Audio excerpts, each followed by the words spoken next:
மனுஷனுடைய மாமிசம், எண்ணம், சிந்தை இவைகளெல்லாம் எப்பவுமே எல்லாவற்றிலும் குறைவானதுதான். மாற்றுகிற எந்த ஒரு காரியமும் மனுஷரிடத்துல இல்லை, இந்த பூமியில இல்லை. நாம் ஒரு நிறைவான பாத்திரமா நம்ம மாறணும் அப்படின்னு சொன்னா, ஒரு நிறைவான ஒரு தெய்வம் நம்மை நிரப்ப வேண்டும். ஆகையினாலதான் ஆண்டவராகிய இயேசு கிறிஸ்து அவர் சொன்னார், நான் உங்களை திக்கற்றவள, நான் எவ்வளவோ பரிசுத்தத்தை போதித்தேன், அற்புதத்தை போதித்தேன், நீங்க என்னெல்லாமோ பேசிட்டு இருந்தீங்க, எப்படி இல்லாமோ வாழ்க்கையை நினைச்சிட்டு இருந்தீங்க. நான் உங்களை ஒரு நல்ல பாதையில, ஒரு விசேஷத்தை, ஒரு புதிய மனுஷனாக உங்களை தரிப்பித்தேன், புதிய மனுஷனா உங்களை நான் மாற்றினேன். நீங்க அதுதான் சொல்லுவேன், பழவை எல்லாம் ஒழிந்து போகுது, எல்லாம் புதிதாக மாறின என்று கொரிந்தியருக்கு எழுதப்பட்டிருக்கிறது. இப்படிலாம் உங்களை நான் மாற்றினேன், நான் இருந்த வரவுகளெல்லாம் நான் செய்த உங்களுக்காக.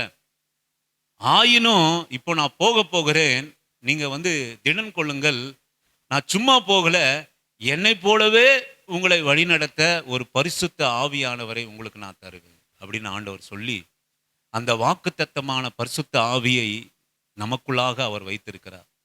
நாம குறைவானவர்களாக இருந்தாலும் ஆவியானவர் நம்மை நிறைவாக நம்மை மாற்றுகிற வல்லமை கொண்டவர். எல்லா விதத்திலும் பேச்சில் குறைவுள்ளவங்க, பலத்தில் குறைவுள்ளவங்க, நாம் எதையாவது அந்த மாமிசம் நம்ம மேற்கொள்கிற போது நம்மளுடைய இருதயத்தில் ஒரு எண்ணம் வரணும், நான் ஆண்டவருடைய பிள்ளை, பரிசுத்த ஆவியானவர் எனக்கு இருக்கிறது, அவருடைய வல்லமை நான் தரித்திருக்கிறேன் என்கிற எண்ணம் நமக்கு வருகிற போது அந்த குறைவுகள் எல்லாம் நம்மை விட்டு நீங்கும். நிறைவான ஆவியானவர் நம்மை நிரப்புவார். இன்றைக்கு நீங்க வாசியுங்கள், தீத்துவினுடைய புஸ்தகம் 3:5, நம்ம ரட்சிக்கப்பட்டோம் என்பதற்குண்டான அடையாளமே என்ன அப்படின்னு கேட்டீங்கன்னா, தீத்தின் புஸ்தகம் 3:5 வாசிக்கும்படியாக உங்களை அன்பான அழைக்கிறேன். தீத்தின் புஸ்தகம், நாம் செய்த நீதியின் கிரியைகள் நிமித்தம் அவர் நம்மை ரட்சியாமல் தமது இரக்கத்தின்படியே மறுஜென்ம முழுக்கினாலும் பரிசுத்த ஆவியினுடைய புதிதாக்குதினாலும் நம்மை ரட்சித்தார். நம்மளை எப்படி ஆண்டவர் ரட்சித்தார் அப்படின்னு கேட்டீங்கன்னா, பரிசுத்த ஆவியினுடைய புதிதாக்குதலினாலதான் நம்ம ரட்சித்திருக்கிறார். அப்போ ஆண்டவர் பரிசுத்த ஆவியானவர் நம்மில் வருகிற போது ஒரு புதிதாகுதல் நமக்கு உண்டாயிருக்கும். எல்லா இடத்திலும் நீ ஒரு புதுசான்னு காணப்படுவா. உச்சம் தலை முதல ஒரு புதுசா இருக்கும். நம்முடைய நம்பிக்கை புதுசா இருக்கும், நம்முடைய வார்த்தை புதுசா இருக்கும், நம்முடைய அசைவுகள் புதுசா இருக்கும். அதுதான் ஜனங்கள் கேட்டாங்க, இவருங்க வித்தியாசமான ஜனங்களா இருக்கிறாங்களே. அப்போஸ்தலர் காலத்திலே சீஷர்கள் சுவிசேஷத்திற்காக நகர்ந்து சென்ற போது இவங்க ஒரு வேறுபட்ட மனுஷனா இருக்கிறாங்களே, வித்தியாசமா, உலகத்துக்கும் இவங்களுக்கும் ஒரு வித்தியாசம் இருக்குது. இவங்க பேசுற பேச்சில் ஒரு வித்தியாசம், இவங்களுடைய ஆராதனையில ஒரு வித்தியாசம், இவங்க அணுகுமுறையில வித்தியாசம், இவங்க அமர்ந்திருப்பதுல வித்தியாசம், இவங்க மன்னிச்சு விட்டுடுறாங்க. ஒரு வித்தியாசத்தை அந்த ஜனங்களிடத்தை, ஒரே புதுசா இருக்கிறாங்க இந்த ஜனங்க அப்படி என்று ஜனங்க பார்த்தாங்க. இன்றைக்கு நான் சொல்லுவேன், இயேசுவின் நாமத்தினாலே பரிசுத்த ஆவியினுடைய நிறைவு எதனால நம்ம ரட்சித்தார்னா, மறு ஜென்ம முழுக்கினாலும் பரிசுத்த ஆவியினுடைய புதிதாக்குதினால தான் நம்ம ரட்சித்திருக்கிறார். நம்ம ரட்சிப்புன்றது ஏதோ சாதாரணமா வேதத்தை தூக்குறதுனாலையும் பேரை மாற்றுறதுனாலையும் அந்த ரட்சிப்பு இல்லை. இப்போ நான் முன்னாடிலாம் இது இல்லை, இப்போ நான் வேதத்தை சுமக்கிறேன், வேதம் எங்கள் வீட்டில் இருக்கு, வசனம் எங்கள் வீட்டில் ஒட்டப்பட்டிருக்கு, நான் இப்படிலாம் இருக்கிறேன். இது அல்ல புதுசு, இப்படிப்பட்ட இதுதான் ரட்சிப்பினுடைய அடையாளம் என்பது இது அல்ல. இது வெளிப்புறமான அடையாளம். ஒரு கிறிஸ்தவனுக்கு வேதம், வீடுகளிலே வசனம், சபைக்கு போகிறது, இதெல்லாம் ஒரு அடையாளம், வெளிப்புறமான அடையாளம், உலகத்துக்கு தெரிகிற அடையாளம். ஆனா உள்ளான அடையாளம் எதுன்னா, மறுஜென்ம முழுக்கு, மறுஜென்மம். பழைய மனுஷன் மரித்து மறுஜென்ம முழுக்கு, அதாவது பழசுக்கு மரித்து மறுஜென்மத்துக்கு பிழைத்திருக்கிற ஒரு முழுக்கு ரட்சிப்பினுடைய அடையாளம். பரிசுத்த ஆவியினுடைய புதிதாக்குதல். நம்மளால ஒன்றும் பண்ண முடியாது, நம்ம எல்லாம் குறைவுள்ளவர் மனுஷர்கள். அப்போ பரிசுத்த ஆவி நம்மை புதிதாக மாற்றுகிறார். ஆவியானவருடைய செயல் என்ன அப்படின்னு கேட்டீங்கன்னா, ஒரு புதிதான பாத்திரமா நம்ம மாத்துகிறார். ஒரு வித்தியாசமான பாத்திரமாய் மாற்றுகிறார். நீங்க வந்து ஒரு கல்யாணத்துக்கு போறீங்க. ஒரு சட்டை எடுக்கிறீங்க. முக்கியமான கல்யாணம். ஒரு சட்டை எடுக்கிறீங்க. சட்டை எடுத்துட்டு ஒரு 6 வருஷம் முன்னாடி பேண்ட்டை போட்டீங்கன்னா எப்படி இருக்கும்? சொல்லுங்க, எப்படி இருக்கும்? வித்தியாசம் இருக்குமா இருக்காதா? சட்டைக்கு பேண்ட்டுக்கும் வித்தியாசம் இருக்கும். அதான் ஆண்டவர் சொல்றாரு, புதியதும் பழசும் ஒட்டாது. புது சட்டைக்கு புது பேண்ட் தான் போட்டு போகணும். அப்பதான் அது வந்து பார்க்கறதுக்கு நல்லா இருக்கும். புதுசுக்கு புது ஒவ்வாது. பழைய துணியும் புதிய துணியும் சேர்த்து தைக்க முடியுமா நீங்க? அதான் ஆண்டவர் சொல்றார், பழைய துணிகளோட புதிய துணியை சேர்த்து தைக்க முடியாது. இது புதுசோட அது இணைகிற போது கிழிஞ்சிரும். புதிதாக்குதனாலே நம்மை ரட்சித்தார். பரிசுத்த ஆவியினுடைய புதிதாக்கல். ரட்சிப்புன்றது எதுதான்? ரட்சிப்புன்றது மறுஜென்ம முழுக்கு, செத்து போனதற்குண்டான அடையாள ஞானஸ்தானம். பரிசுத்த ஆவியினுடைய புதிதாக்குதல். ஒரு புது மனுஷன். அடிக்கடி சொல்லுவேன், அந்நிய பாஷை பேசுகிறது பரிசுத்த ஆவியினுடைய அடையாளம். நமக்கு தான் தெரியும், நான் தேவ பக்தியா இருக்கிறேன், அந்நிய பாஷை பேசுகிறேன்னு அடையாளம்ன்றது நமக்கு தெரியும். இது ஒரு பாஷை, இது கர்த்தருடைய அபிஷேகம், நல்லது. ஆனா பரிசுத்த ஆவியினுடைய புதிதாக்குதல் எல்லாருக்கும் தெரியும். பரிசுத்த ஆவியினுடைய புதிதாக்கல் எல்லாருக்கும் தெரியும். முதலாவது காரியம் என்ன அப்படின்னு கேட்டீங்கன்னா, சங்கீதங்களின் புஸ்தகம் 103வது சங்கீதம் 4:5 வாசிக்கும்படியாக உங்களை நான் அன்பா கேட்கிறேன். கொஞ்சம் கவனமா கவனிங்க. சங்கீதங்களின் இந்த பரிசுத்த ஆவியினுடைய புதிதாக்குதல் நம்முடைய வாழ்க்கையில எப்படி கிரியை செய்கிறது என்று சொல்லுவோமானால், சங்கீதங்களின் புஸ்தகம் 103வது சங்கீதம் 4:5 வாசிக்கும்படியாக உங்களை அன்பா கேட்கிறேன். உன் பிராணனை அழிவுக்கு விலக்கி மீட்டு உன்னை கிருபையினாலும் இரக்கங்களினாலும் முடிசூட்டி நன்மையால் உன் வாயை திருப்தி ஆக்குகிறார். போதும் சிஸ்டர். 4:5 நீங்கள் வாசிப்பீர்களானால் கொஞ்சம் நல்லா கவனிங்க வசனத்தை. 103வது சங்கீதம் 4:5 நீங்க வாசிப்பீர்களானால் இப்படியாக வேதம் சொல்கிறது, அவர் உன் அக்கிரமங்களை எல்லாம் மன்னித்து உன் நோய்களெல்லாம் உன் பிராணனை அழிவுக்கு விலக்கி மீட்டு நன்மையினால் உன் வாயை திருப்தி ஆக்குகிறார். கழுகுக்கு சமானமாக உன் வயது திரும்ப வாழ வயது போலாகுகிறது. முதலாவது பரிசுத்த ஆவியானவர் பிராணனை அழிவுக்கு விலக்கி மீட்டு. நீங்க நல்லா கவனிங்க. கிறிஸ்துவம் என்பது, ரட்சிப்பு என்பது, பரிசுத்த ஞானஸ்தானம் என்பது, பரிசுத்த ஆவின் புதிதாக்கல் என்பது ஒரு சாதாரண விஷயம் இல்லை. பிராணனை முதல்ல அக்கிரமங்கள் எல்லாம் மன்னிக்கிறார், உன் நோய்கள் எல்லாம் குணமாக்குகிறார். நீங்க நல்லா தெரிஞ்சுக்கிங்க, கிறிஸ்துவ பிள்ளைகளுடைய அடையாளம் என்ன அப்படின்னு கேட்டீங்கன்னா, அக்கிரமங்கள் எல்லாம் மன்னிக்கிறார், நோய்கள் எல்லாம் குணமாக்குகிறார். நோயெல்லாம் குணமாக்குறார். பரிசுத்த ஆவியினுடைய அபிஷேகம் அதுதாங்க. நோய் இருக்கும் உள்ள, ஆனா அவருடைய கிருபை நம்ம சரீரத்துல விளங்கி கொண்டே இருக்கும். நோய் இல்லாத மாமிசமே கிடையாது உலகத்துல. ஆனா நிறைவானவர் நம்மை சரீரத்தில் இருக்கிற போது அந்த குறைவுகள் எல்லாம் நீங்கி நிறைவானவர் நம்மிலே பலன் கொள்வார். அப்போ நோய்கள் எல்லாம் குணமாக்குவார். பிராணனை அழிவுக்கு விலக்கி மீட்டு உன்னை கிருபையினாலோ இரக்கங்களினாலோ முடிசூட்டுவார். இந்த பரிசுத்த ஆவியினுடைய ரட்சிப்பினுடைய அடையாளம் என்ன அப்படின்னு கேட்டீங்கன்னா, அழிவுக்கு விலக்கி மீட்டு பிராணனை எல்லாம் ஒண்ணு தெரிஞ்சுக்குங்க. இயேசுவை அறியாத, ரட்சிப்பை அறியாத, பரிசுத்த ஆவியை பெற்றுக்கொள்ளாத எல்லா பிராணனும் அழிவுக்கு நேராக தான் போகும். நீங்க ரட்சிக்கப்பட்டதுனால இல்லை, நீங்க நாங்கள் குடும்பத்தில் நாங்கள் ரட்சிக்கப்பட்டோம், நாங்கள் ஸ்தோத்திரம் பண்றோம், நாங்கள் எல்லாம் பண்றோம், அப்படிலாம் கிடையவே கிடையாது. பிராணனை அழிவுக்கு விலக்கி மீட்டு, நீங்க ரட்சிக்கப்பட்டதுனால உங்க பிராணன் அழிவுக்கு விலக்கி மீட்டு கொள்ளும். ஒவ்வொரு ஆத்துமாவும் தனித்தனி ஆத்துமா தான். ஆமென். ஒவ்வொரு ஆத்துமாவும் மாமிசமும் பாவம் மன்னிக்கப்பட்டிருக்கணும், ரட்சிப்பு உள்ள போகணும், பரிசுத்த ஆவியினுடைய புதிதாக்குதல் வரணும். பிராணனை அழிவு மீட்கிறார். அப்போ பிராணன் அழிவுக்கு மீளாத எல்லா ஆத்துமாவும் அது அழியும். இதுல எந்த மாற்றமே கிடையாது. வேதம் சொல்கிறது. இயேசுனுடைய ரட்சிப்பை அறியாத, பிராணன் அழிவுக்கு விலக்கி மீட்டுக் கொள்ளாத, பரிசுத்த ஆவியினுடைய நிறைவு இல்லாத எந்த மாமிசம் ஆத்மா அழிவுக்கு தான் போகும். நீங்க ஒன்னு குறித்து கொள்ளுங்க, அழிவுக்குத்தான் போகும். அது பிராணன் மீட்காது.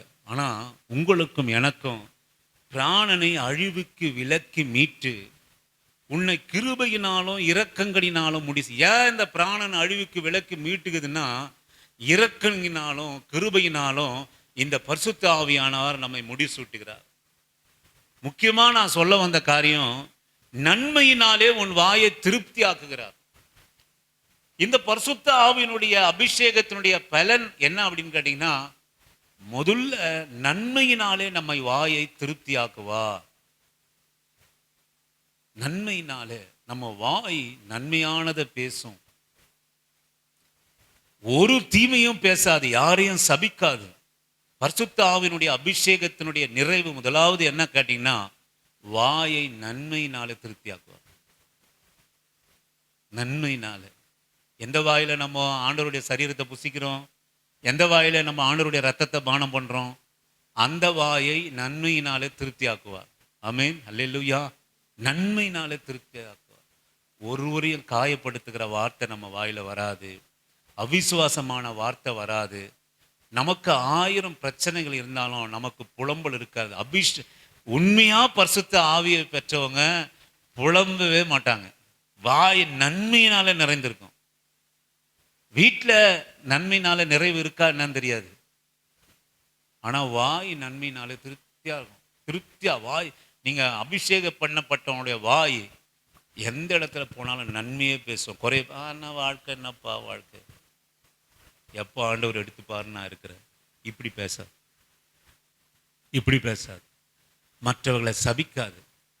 எப்போதும் ஒரு திருப்தி உள்ள ஒரு வாழ்க்கையா அது பேசும். இந்த வாயானது நன்மையினால் திருப்தியா இருக்கும். நன்மையினாலே நன்மையே பேசும், நன்மையே நினைக்கும், நன்மையே சொல்லும். மற்றவர்களுக்கு ஒரு நாளா புலம்பாது, அழுகாது, நன்மையானதை பேசும். எவ்வளவு ஆண்டவரை விட்டு கொடுக்காத வாயா இருக்கும். ஆண்டவரை ஒரு நாளும், பரிசுத்த ஆவியினுடைய நிறைவு ஒரு நாளும் விட்டு கொடுக்காது. நேற்றுக்கு கூட நீங்க கவனிச்சிங்க, என்ன கவனிச்சிங்க? தாவீது ஒரு வார்த்தையாவது பேசினாரா பாத்தீங்களா? மிகவும் நெருக்கப்பட்டாரு, மிகவும் அழுதாரு, ஆனா ஒரு வார்த்தையாவது கர்த்தருக்கு விரோதமா பேசினாருங்களா பாத்தீங்களா? நன்மையினாலே அவர் நிறைந்திருந்தார். ஒரு வார்த்தையாவது ஏன் இப்படி செஞ்சீங்க ஆண்டவரே பேசவில்லை. நீங்க அப்போஸ்தலனாகிய பவுலை பாருங்க, நல்லா சுவிசேஷம் சொல்லுவாரு. ஒரு 3 பட்டணத்திலே ஒரு சுவிசேஷம் சொல்லிட்டு அங்கே கல்லெறிந்துருவாங்க, மரிச்சிட்டாருன்னு விட்டுட்டு போயிடுவாங்க. அவர் எழுந்து போய் இன்னொரு பட்டணத்திலே பிரவேசித்து சுவிசேஷம் சொல்லுவார். நன்மையினால் நிறைந்திருக்கும். ஆண்டவரே, உமக்காகத்தானே நான் சுவிசேஷம் சொல்றேன், உமக்காகத்தானே நான் என்னையா அடிச்சு போட்டாங்க, என்னையா கல்லெறிஞ்சாங்க, என்னையா மரித்த ஒரு நாயை போல இழுத்து அடிச்சுட்டு கல் எறிந்து என்ன பண்ணாங்க, இழுத்து போய் ஒரு ஓரமா போட்டாங்க அந்த பாடியை. ஆனா அவர் ஒருபோதும் அதெல்லாம் நினைக்கவே இல்லை. எழுந்து போய் பிரவேசித்தார். அவர் எதை பார்த்தார் அப்படின்னு கேட்டீங்கன்னா, அவன் அடிச்சு போட்டுட்டு பிணமா கிடக்குதுன்னு விட்டுட்டு போனாலும் எழுப்பின ஆண்டவரை அவருடைய வாழ்க்கையில பார்த்தார். ஆமென், அல்லேலூயா. இதான் பரிசுத்த ஆவியானுடைய நிறைவு. ஒருபோதும் நம்ம விழுந்ததை, அடிச்சு போட்டதை, நம்ம படுற கஷ்டத்தை பார்க்காது, எழுந்து பிரகாசிக்கிறத பார்க்கும். அல்லேலூயா. பரிசுத்த ஆவியினுடைய நிறைவு எதை பார்க்கும் அப்படின்னா, அடிச்சதை பார்க்காது, மரித்ததை பார்க்காது, நாயை போல இழுச்சுன்னு போய் ரோட்ல போட்டதை பார்க்காது, எழுந்து பட்டணத்தில் பிரவேசிப்பது, பிரவேசித்து இயேசுவினுடைய நாமத்தை பிரசங்கித்தான். எதை அவர் பார்த்தார் அப்படின்னு கேட்டிங்கன்னா, தன்னை எழுப்பின தேவனுடைய நிறைவை அவர் பார்த்தார். வாய் நன்மையான எடுத்த உடனே அந்த பட்டணத்தில் பிரவேசித்த உடனே, ஆமாம் ஆமாம் ஆண்டவருக்காக சுவிசேஷம் சொன்னேன், என்னை அடித்து நாய் போல் போட்டாங்க, கர்த்தர் என்னை கை விட்டார், ஆனாலும் நான் எழுந்தேன்னு சொல்லவே இல்லை. அவர் டைரெக்டாக சுவிசேஷம், அதை பற்றி எதுவுமே பேச மாட்டாங்க. கிறிஸ்தவர்கள் பரிசுத்த ஆவியை நிறைவை பெற்றவர்கள் 1000 குறைவு இருந்தாலும் பேச மாட்டாங்க. வாய் நன்மையினாலே நிறைந்தது. நீங்க நன்மையை பேச பேச பேச கர்த்தர் உடைஞ்சு போயிடுவாருங்க, உங்களுக்காக, உங்க பிள்ளைகளுக்காக, உங்க ஆசீர்வாதங்களுக்காக. என் பிள்ளைக்கு நான் ஒன்றும் நன்மை செய்யலை, அவங்க ஒரு சொந்தக்காரர் வராங்க, சில காரியங்கள் நான் ஒன்றும் கேட்ட சரியா செய்யலை, பிள்ளைக்கு செய்யணும்னு என்ன இருக்கு செய்வேன், நான் நல்ல தகப்பேன் செய்வேன். ஆனாலும் நான் ஒரு ரூமில் உட்காந்துருக்கிறேன், அவங்க வராங்க, எங்கள் அப்பா போல ஒரு அப்பா இல்லை, அவ்வளோ அன்பான தகப்பேன் அப்படின்னு என் பையன் சொல்கிறான். நேற்றுக்கு நான் அன்பானவனா இல்லை ஒரு காரியத்தில், ஆனால் அவன் சொல்கிற போது அந்த தகப்பன் உடைந்து போயிடுவார். வாய் நன்மையாலே நிறைந்திருக்கிறதை பார்க்கிற தகப்பன் உடைந்து போயிடுவார். எப்படியாவது என்னுடைய பிள்ளைக்கு நான் அந்த நிறைவை கொடுக்கணுன்ற எண்ணம் தகப்பனுக்கு வரும். நான் சொல்லுவேன், விசுவாசி உடைய மாட்டான், தகப்பன் உடைஞ்சு போயிடுவார். உங்க அப்பா உடைஞ்சு போயிடுவார், உங்க தேவன் உங்களுக்காக உடைஞ்சு போயிடுவார், உங்கள் தேவன் உங்கள் பலவீனங்களுக்காக உடைந்து போயிடுவார். வாய் நன்மையினால் திருப்தியாய் இருக்குமானால் உங்கள் தேவன், உங்கள் தகப்பன் உடைந்து போயிடுவார். உங்கள் நன்மைக்காக, உங்கள் பிள்ளைகளுடைய நன்மைக்காக, உங்கள் ஆசீர்வாதத்திற்காக தேவன் உடைக்கப்படுவார், பரிசுத்த ஆவியானவர் உடைக்கப்படுவார் உங்களுடைய நன்மைகளுக்காக. எப்போ அப்படின்னு கேட்டீங்கன்னா, நம்முடைய வாய் நன்மையினால் திருப்தியாக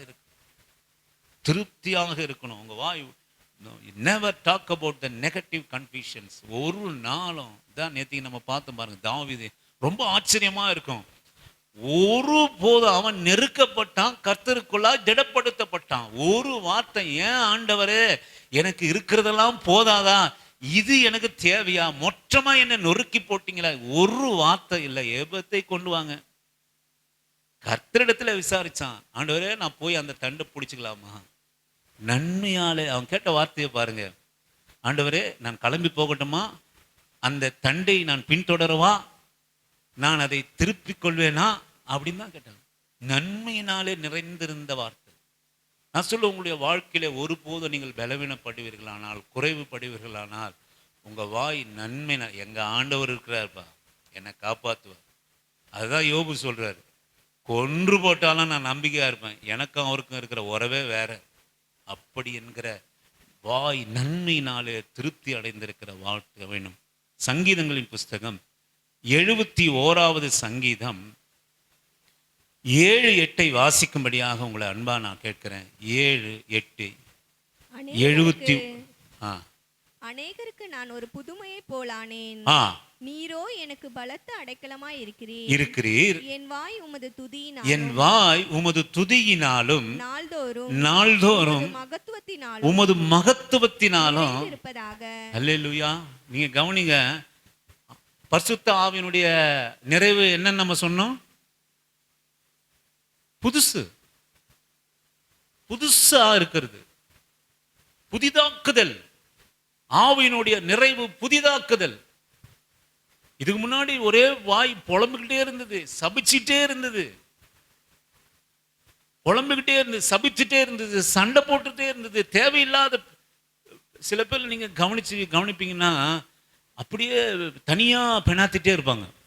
நீங்க ரோட்ல போக சொல்ல பார்த்தீங்கன்னா தனியா, இப்பெல்லாம் ஃபோனில் வச்சுட்டு பெணாத்துறாங்க, அது வேற விஷயம்னு வச்சுங்க. நீங்கள் அந்த காலத்தில் நீங்கள் பார்க்க சொல்ல ஃபோன்லாம் அப்போ கிடையாது. இப்போல்லாம் மனுஷர்கிட்ட பெணாத்துறாங்க. பஸ்ஸில் நீங்கள் ஏறி உட்காந்துட்டான், எப்பா சித்தி நான் இதை தரமாட்டேன்னுச்சு, மாமா என்ன அப்படி தரமாட்டேன்ட்டார், ஒரே கற்று ஃபோனில். அவன் உலக கதை 10 நிமிஷம் பிரயாணம் பண்ணோன்னா அவன் வண்டவாளம்லாம் உங்களுக்கு பஸ்ஸு ஃபுல்லாக எல்லாருக்கும் தெரிஞ்சிடும். அப்படிலாம் இருக்கிறாங்க ஜனங்க. ஆனால் அந்த காலத்தில் ஃபோன் இல்லை, மற்றவங்ககிட்ட புலம்புறதுக்கு வழி இல்லை, இவங்களே புலம்புவாங்க. நீங்கள் கவனிச்சிருந்தா உங்களுக்கு தெரியும். அப்படியே ரோட்டில் நடக்க சொல்ல, ஆமாம் அது போச்சு, இது வந்தது, நான் என்ன பண்ணுறது அப்படின்வாங்க. புலம்பல். அந்த வாய் அப்படியே பேசிட்டே இருக்கும், நன்மை தீமையானதே பேசி நினச்சி மனம் நொறுங்கி போகும். அநேகருக்கு நான் ஒரு புதுமையை போலானேன், நீரோ எனக்கு பலத்த அடைக்கலமா இருக்கிறீர். ஆமென், அல்லேலூயா. பலத்த அடைக்கலமா இருக்கிறார் ஆண்டவர். பரிசுத்தமுடைய ஆவியினுடைய நிறைவானவர் பலத்த அடைக்கலம். என் வாய் உமது துதியினாலும் நாள்தோறும் உமது மகத்துவத்தினாலுமே நிறைந்திருக்கும். அப்போ பரிசுத்த ஆவியினுடைய ஒரு நிறைவு என்ன அப்படின்னு கேட்டீங்கன்னா எப்படி இருக்கும்? துதியினாலும் நாள்தோறும் உங்க மகத்துவத்தினாலும் நிறைந்திருக்கும். அவருடைய மகத்துவங்களை நம்ம பேசுவோம். இந்த உலகம் உண்டானது முதல் ஆண்டவர் நம்ம மகத்துவமா வழி நடத்திட்டு இருக்கிறார். அதெல்லாம் நமக்கு தெரியல பாருங்க. நம்முடைய என்ன ஏக்கமெல்லாம் பணம் இருக்குதா, என்கிட்ட ஒரு 2000 ரூபாய் இருக்கா, 2 சவரன் நகை இருக்குதா, இதை மாத்திரமே நம்ம பார்த்துட்டு இருக்கிறோம்.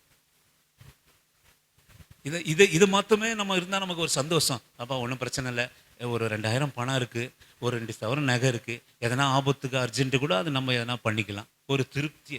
அப்போ வாய் அப்படியே திருப்தியா இருக்கிற மாதிரி இருக்கும். ஒன்றும் இல்லைன்னு வச்சிங்களேன், ஒன்றுமே இல்லை, நாளைக்கு எதனா ஆச்சுன்னா நான் என்ன பண்ணுறது? கையில் பணமும் இல்லை, எதுவுமே நகையும் இல்லை, ஒன்றுமே இல்லை. அப்படி இல்லை எனக்கு அருமையானவர். தேவனுடைய மகத்துவம், குணமாக்குற மகத்துவம். நீ அப்படி நினைக்காத. நாளைக்கு எனக்கு எதனா வந்துச்சுன்னா நான் என்ன பண்ணுவேன்னு நீ நினைக்காத. உனக்கு எது வந்தாலும் ஆண்டவர் உனக்கு அடைக்கலமா இருக்கிற ஒரு அனுபவம் தான் பரிசுத்த ஆவியானுடைய அனுபவம். ஆமென். இது ஒரு அனுபவம். பரிசுத்த ஆவியினுடைய அனுபவம் ஒரு புதுமையானது, வித்தியாசமானது. அநேகருக்கு நான் புதுமையாய் போனேன்.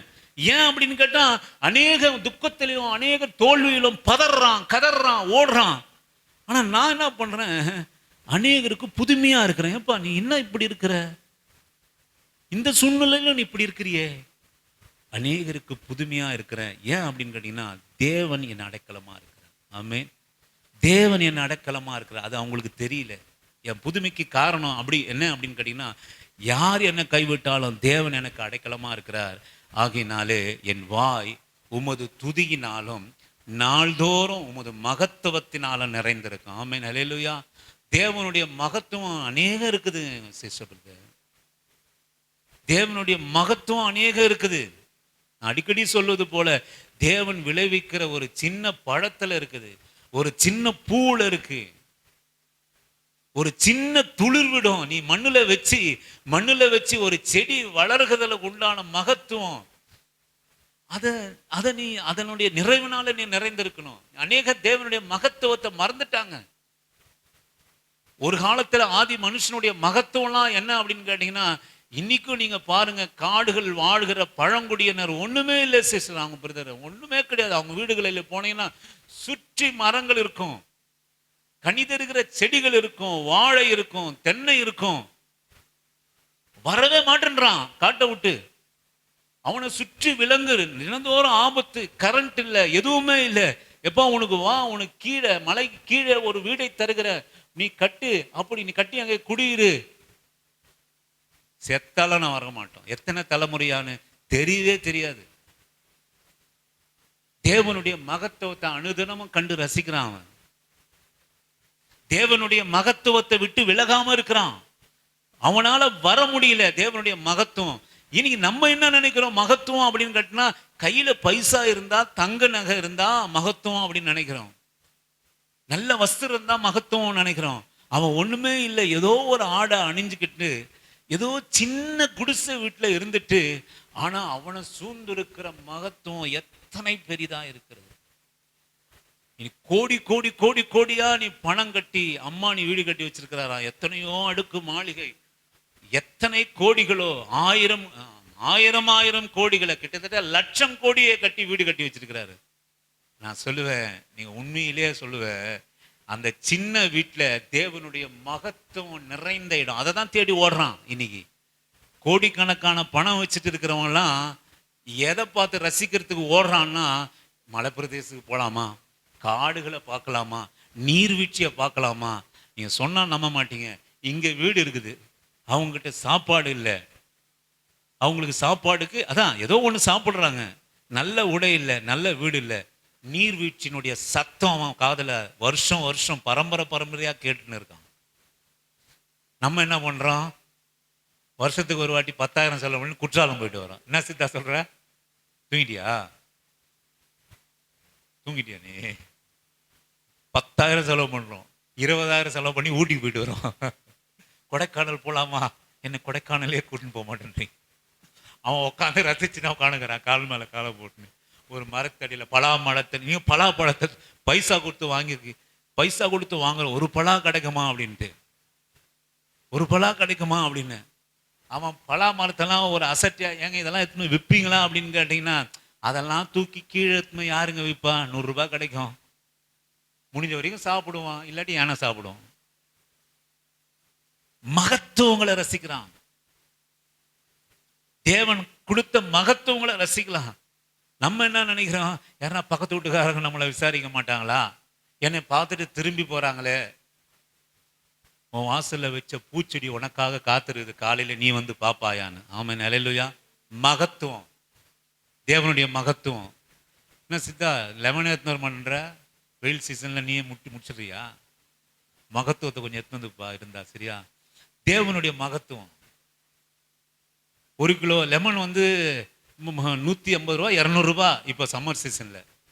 உன் வீட்டில் தோட்டத்தில் 4 காய் வளர்ந்து அதை எடுத்து ஜூஸ் குத்துனா தேவனுடைய மகத்துவம். அல்லேலூயா, ஆமென்.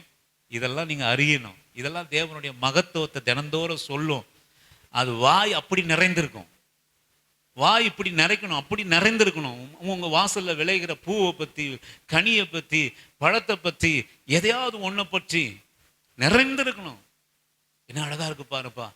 நம்ம வாய் எதால நிறைந்திருக்குது, நீங்க கொஞ்சம் யோசனை பண்ணி பாருங்க. எப்ப பார்த்தாலும் குறை சொல்லிட்டு அடுத்தவங்களை பார்த்துட்டு, அதெல்லாம் வேணாம் சிஸ்டர்.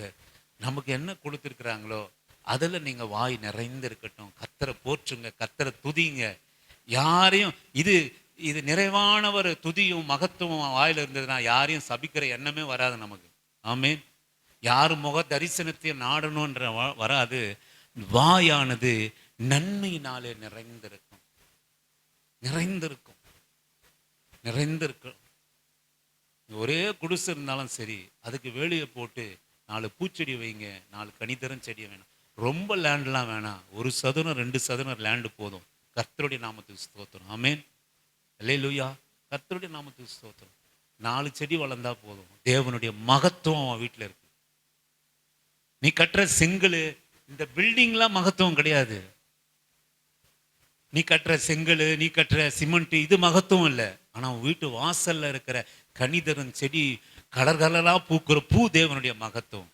ஆமென், ஆமென். இதுல நம்ம மகத்துவத்தை பேசணும்.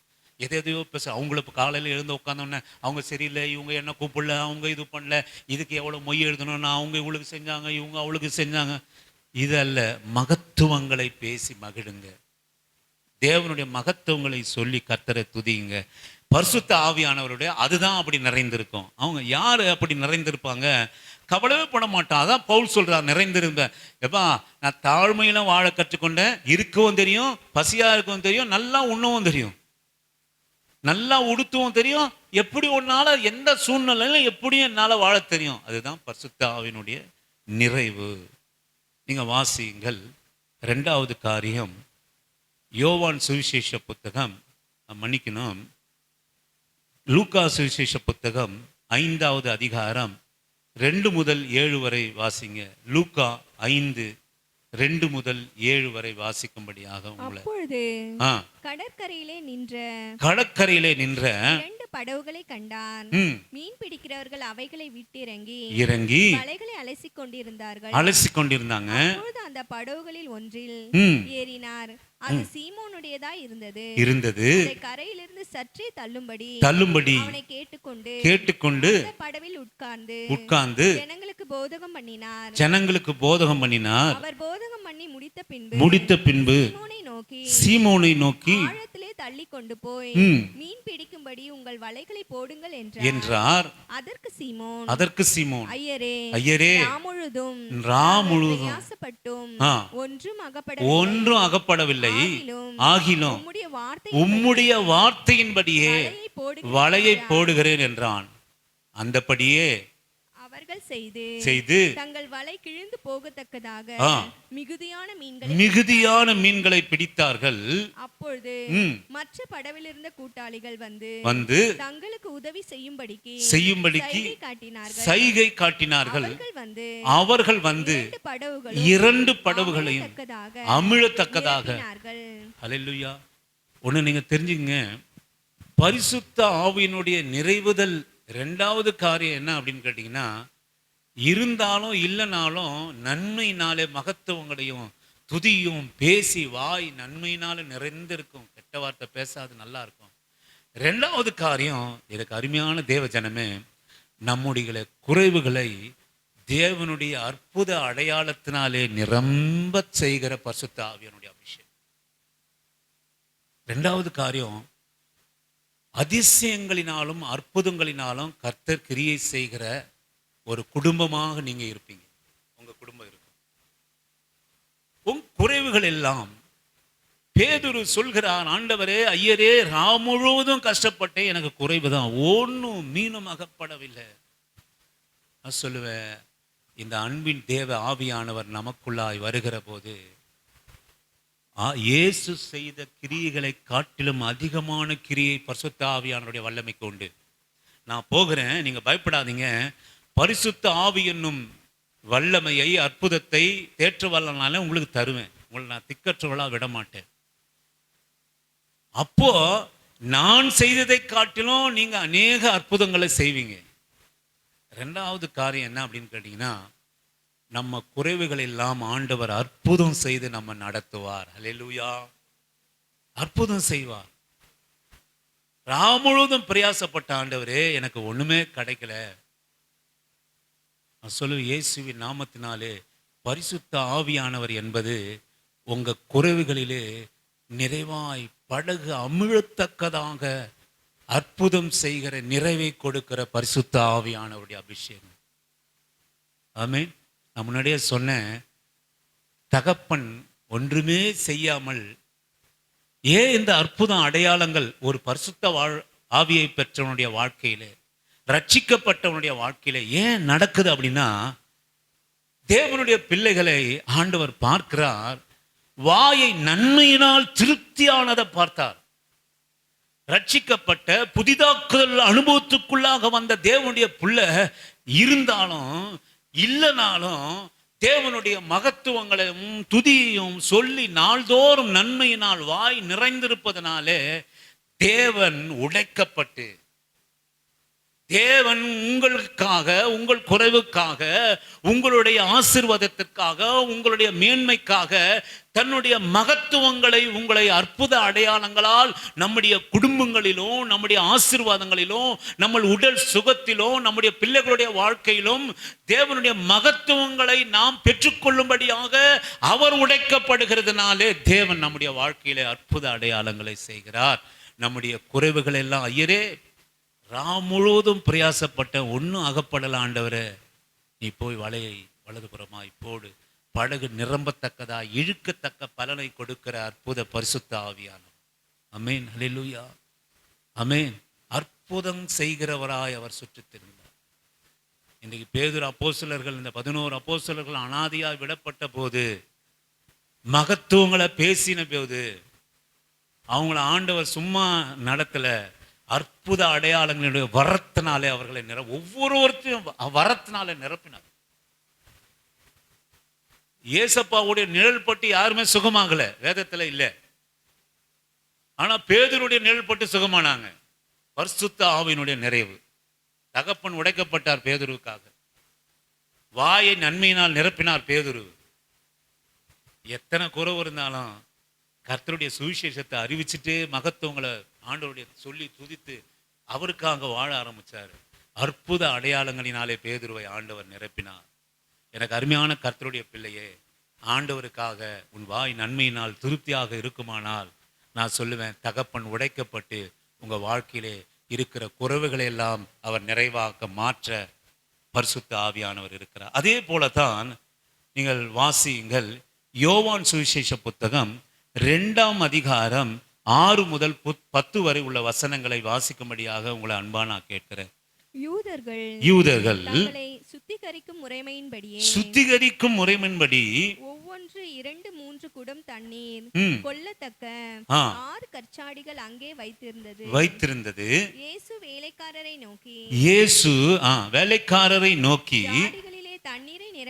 காடியை தண்ணீரை நிரப்புங்கள் என்றார். நிறைய நிரப்பினார்கள். அவர் அவர்களை நோக்கி மோண்டு பந்தி விசாரிப்புக்காரரிடத்தில் கொண்டு போங்கள் என்றார். அவர்கள் கொண்டு போனார்கள். அந்த திராட்சரசம் எங்கே இருந்து வந்ததென்று தண்ணீரை மோண்ட வேலைக்காரருக்கு தெரிந்ததே அன்றி பந்தி விசாரிப்புக்காரனுக்கு தெரியாததினால் அவன் திராட்சரசமாய் மாறின தண்ணீரை ருசி பார்த்த போது மணவாளனை அழைத்து, எந்த மனுஷனும் முன்பு நல்ல திராட்சரசத்தை கொடுத்து ஜனங்கள் திருப்தி அடைந்த பிறந்து ருசி குறைந்ததை கொடுப்பான், நீரோ நல்ல ரசத்தை இதுவரைக்கும் வைத்திருந்ததே என்றான். இவ்விதமாக இயேசு இந்த முதலாவது அற்புதத்தை கப்பர்நகூமிலே செய்தார். எனக்கு அருமையான கர்த்தருடைய பிள்ளையே, அற்புத அடையாளங்கள் பரிசுத்த ஆவியை பெற்றுக்கொண்ட ஜனங்களுடைய காரியம். இங்கே ஒரு 6 பாத்திரம் கால் கழுவுவதற்காக, நீங்க கிராமத்துங்கள்லாம் போனீங்கன்னா ஒரு சிமெண்ட் தொட்டி வச்சிருப்பாங்க. அது கழிவுகளை அகற்றப்படுவதற்காக மாத்திரம், சாமான் தொலைக்கிறதுக்கு, கை காலை கழுவுறதுக்காக இன்னைக்கு நீங்க பார்க்கலாம். அதே போல 6 தொட்டிகள் அந்த திருமண வீட்டிலே வைக்கப்பட்டிருந்தது. நான் சொல்லுவேன், அந்த தொட்டியை கர்த்தர் அற்புதமாக மாற்றி ருசி உள்ள திராட்சை ரசம் புறப்படுகிற இடமாக மாற்றி அதை பந்தி விசாரணைக்காரனுக்கு கொடுத்து இவ்விதமாக ஆண்டவர் அந்த கானானூர் கல்யாணத்திலே அவர் செய்தார். அற்புத அடையாளங்களினாலே நம்மை மாற்றுகிற தெய்வம். நான் சொல்லுவேன், பரிசுத்த ஆவியானவர் என்பது புதிதாக்குதல், ஒரு புதிதாக்குதல், நம்முடைய பாத்திரத்தை மாற்றுதல், நம்ம பாத்திரத்தை அற்புதமாக மாற்றுதல். இதுவரை கால் கழுவதற்காக வைக்கப்பட்டிருந்த குடங்கள், காலி குடங்கள், தண்ணீர் எல்லாம் கால் கழுவி முடிச்சாச்சு. இப்போ அது காலியா இருக்கு. ஏன்னா விருந்தாளிகள் எல்லாம் உள்ள போயாச்சு, கால் கழுவி முடிச்சாச்சு, தண்ணி காலியாகி போச்சு. ஆண்டவர் சொல்கிறார், அதை நீங்கள் மறுபடியும் தண்ணீரினாலே நிரப்புங்கள் என்று சொல்லி. நான் இன்னொன்று சொல்லுவேன், இயேசுவின் நாமத்தினாலே நம்மை மாற்றுகிற பயனுள்ள பாத்திரமாய், ருசியுள்ள பாத்திரமாய், அற்புத அடையாளத்தினுடைய பாத்திரமாய் நம்மை மாற்றுவது பரிசுத்த ஆவியினுடைய நிறைவான ஒரு காரியம். ஒன்று நீங்க மறந்துடாதீங்க. உங்க வாய் நன்மையுள்ளதாய் ஒரு இடத்திலே இருக்குமானால், நான் சொல்லுவேன், தைரியமாய் யாரு தலையில ஒன்னா நீங்க கையை வச்சு ஜெபம் பண்ணலாம். உங்க பாத்திரத்தை மாற்றுகிறார். இதுவரைக்கும் நீ ஒரு பலவீன, நீ ஒரு சுகவீன, நீ ஒரு நோயாளி. ஆனா இயேசுவின் நாமத்தினாலே நான் சொல்கிறேன், இந்த பரிசுத்த ஆவியானவர் நிறைவு ஒரு மனுஷருக்குள்ளாக வருமானால், நான் சொல்லுவேன், இதுவரைக்கும் ஆனா வாய் நன்மையினால திருப்தியா இருக்கணும். நான் இப்ப இந்த சிஸ்டருக்கு ஜெபம் பண்ணோம்னா, கை வச்சு ஜெபம் பண்றேன்னா, என் வாய் நன்மையினாலே நிறைந்திருக்கணும், கர்த்தரை துதிச்சிருக்கணும், மகத்துவங்களை போற்றி இருக்கணும், மகத்துவங்களை அந்த நிறைவு நமக்கு முன்னாடி இருக்கணும். ஒரு தீமையான வார்த்தை என் வாயிலிருந்து வரக்கூடாது, ஒரு சாபமான வார்த்தை என் வாயிலிருந்து வரக்கூடாது, ஒரு கர்த்தரை தூஷிக்கிற வார்த்தை என் வாயிலிருந்து வரக்கூடாது. கர்த்தருடைய மகத்துவங்களை பேசி ஒரு துதிக்கிற மகனா நீங்க இருப்பீர்களானால், தைரியமாக மற்றவருடைய தலையில நீங்க கையை வச்சு அவருடைய பலவீனங்களுக்காக நீங்க ஜெபம் பண்ணலாம். கர்த்தர் அற்புதம் செய்வார். ஏன் என்று சொன்னால், நம்முடைய பாத்திரத்தை அவர் மாற்றுகிறார். ஆமென். இந்த பரிசுத்த ஆவியினுடைய அபிஷேகம் இதுவரை கால் கழுவதற்காக பயன்படுத்தப்பட்ட பாத்திரம் ஒரு கனமான பாத்திரமாக ஆண்டவர் மாற்றுகிற ஒரு அனுபவம் தான் பரிசுத்த ஆவியினுடைய அபிஷேகம். இதெல்லாம் நீங்க புரிஞ்சுக்கொள்ளணும், சபையார் புரிஞ்சுக்கொள்ளணும். இனி நான் அடிக்கடி சொல்வது போல, உடம்பு சரியில்லைன்னா சபைக்கு வர மாட்டேன்றாங்க. நான் சொல்றேன், பரிசுத்த ஆவியானவர் தேவனுடைய சபையிலே அசைவாடுகிறார். வசனத்தை அனுப்பி சுகத்தை கொடுக்கிறார். வசனத்தை அற்புதம். இன்னைக்கு அற்புத அடையாளங்கள் தத்துரூபமா இல்லைன்னா வாய் நன்மையினால திருப்தி ஆகல. வாய் சபையில வாய் என்னதான் சொல்லுது? காணிகை பற்றி பேசுது, தசமபாகத்தை பற்றி பேசுது, எப்படியாவது நிரப்பி வேற ஒரு நிரப்புதலை பற்றி பேசுகிறது. இந்த வாய் வேறு விதமான காரியங்களை பேசுவதனாலே, தேவனுடைய மகத்துவங்களை பேசாதனாலே அற்புதம் தேவனுடைய நன்மையினால திருப்தி ஆகிறது இல்லை. வாய் என்னென்னமோ பேசுது, எதுக்கெல்லாமா ஆதாயம் தேடுது. ஆதாயம் கிடைக்கலன்னா சபிக்குது. அப்போ ஏன் சபையில அற்புதம் நடக்கலன்னா வாய் நன்மையினாலே திருப்தி அடையல, குறைவை பற்றி பேசுது.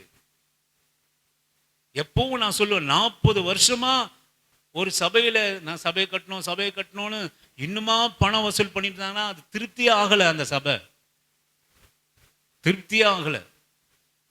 நல்லா இருக்கிற சபையெல்லாம் இடிச்சிட்டு பணம் வாங்கி கட்டிட்டே இருக்கிறாங்க. திருப்தி இல்லை. திருப்தி ஆகாத சபை. கட்டினம் வளருது. கட்டினம் 1000 பேரா உட்கார்ந்த இடம் கட்டினம் வளருது. 10,000 பேர் உட்கார அளவுக்கு சபை மாறி போச்சு. ஆனா பரிசுத்த ஆவியினுடைய அந்த செயல்பாடு, அந்த அற்புத அடையாளத்தின் கிரிய, அந்த அற்புத அடையாளம் இன்னைக்கு சபையில இல்ல. வராங்க, பெரிய சபையை பார்க்கிறாங்க, கம்ஃபர்டபுளா இருக்குதா, சண்டே கிளாஸ் இருக்கா, இது இருக்கா, அது இருக்கா, ஷாப்பிங் காம்ப்ளெக்ஸ் இருக்கா, சபையில எல்லாமே இருக்கா, நல்லா இருக்கா, ஏசி இருக்கா, நிறைய ஜனங்கள் வராங்களா, பிரம்மாண்டமா இருக்குதா, திருமணம் பண்ணா நல்லா பண்ணிடலாமா என் பையனுக்கு, இவைகள் எல்லாமே பார்க்கிறாங்க. ஆனா எதை விட்டுட்டோம் அப்படின்னு கேட்டீங்கன்னா 10,000 சபை நல்லா இருந்த 1000 பேர் உட்கார்ந்த சபையை இடிச்சிட்டு 10,000 பேர் அந்த விசுவாசத்துல எல்லாம் வந்துட்டாங்க. எந்த விசுவாசத்துல சபையில இருக்கிறோம்? பரிசுத்த ஆவியினுடைய அடையாளத்தின் அற்புத அடையாளத்துல சபை இருக்குதா? 10,000 பேர் உட்கார்ற அளவுக்கு சபை மாறி போச்சு. ஆனா சபைகளிலே இன்னைக்கு அற்புத அடையாளம், பரிசுத்த ஆவியினுடைய நிறைவு இல்லை, அற்புத அடையாளம் இல்லை. கூடுது பாடுது எல்லாம் பண்றாங்க. ஆனா அற்புத அடையாளத்தினுடைய ஒரு நிகழ்வு, ஒரு ஒரு ஒரு நிறைவு தான் சபை. ஒரு நிறைவு தான் சபை. அற்புத அடையாளம் சபையில இருக்கணும். அதிசயங்கள் நடக்கணும், பெரிய பெரிய அடையாளங்கள் நடக்கணும். அப்படிப்பட்ட விசுவாசம் நமக்கு வரணும், அப்படிப்பட்ட நிறைவு வரணும். நம்ம 10 பேரா இருக்கலாம், 5 பேரா இருக்கலாம், 50 பேரா இருக்கலாம், 100 பேரா இருக்கலாம், அதை பற்றி பிரச்சனையே இல்லை. அற்புத அடையாளங்களை விட ஜனங்கள் வாய் எதை பற்றி திருப்தியா பேசுது அப்படின்னு கேட்டீங்கன்னா, கம்ஃபர்டபுள் இருக்கு, ஏசி இருக்கு, அநேகர் வராங்க, என் பொண்ணுக்கு நல்ல இடத்துல நல்ல பெருசா நான் திருமணம் பண்ணலாம், இதை தான் வாய் நன்மையை பார்க்குதே தவிர இவங்களும் நாங்களும் என்ன பண்றாங்க, இந்த ஊழியக்காரங்களும் என்ன பண்றாங்க, இவைகளை பற்றியே பேசி கொடுங்க கொடுங்க. திருப்தியே இல்லை, திருப்தியே இல்லை. நிறுத்துங்கன்னு எங்கன்னா சொல்றாங்களா? பார்த்தீங்களா? நீங்க கொடுக்காதீங்க, நிறுத்துங்கன்னு எங்கன்னா சொல்றாங்களா? ஆசாரிப்பு கூடாரம் கட்டி முடிச்ச பிறகு போதும், பொண்ணும் பொருளை எடுத்து வந்து ஜனங்க கொட்டினாங்க ஆலயத்துல, போதும் நிறுத்துங்க, எல்லாம் கட்டி முடிச்சாச்சு எடுத்துருப்பாங்க அப்படின்ட்டாவுல மோசே. ஆனா இன்னைக்கு என்ன கேட்டீங்கன்னா, எங்கேயா கிராமத்துல இருக்கிற சின்ன சின்ன சபையெல்லாம் அடிச்சுட்டு நான் பெரிய சபையை கட்டுவேன், எல்லாரும் என்கிட்ட தான் வரணும் அப்படின்னு வேற மாதிரியா போயிட்டாங்க. ஆனா இன்னும் இல்லை அப்படின்னு கேட்டீங்கன்னா, அற்புதம் அடையாளம் ஜனங்க கிட்ட இல்லாம போச்சு.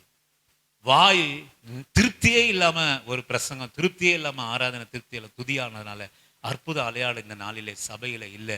நான் சொல்லுவேன், நம்ம கொஞ்சம் பேராக இருந்தாலும் அற்புத அடையாளத்தை ருசி பார்க்கிறவர்களாக, பாத்திரம் மாற்றப்பட்டவர்களாக நம்ம இருக்கணும். நம்ம பாத்திரம் மாறணும். சபையோட ஜனங்களுடைய பாத்திரம் மாறணும்.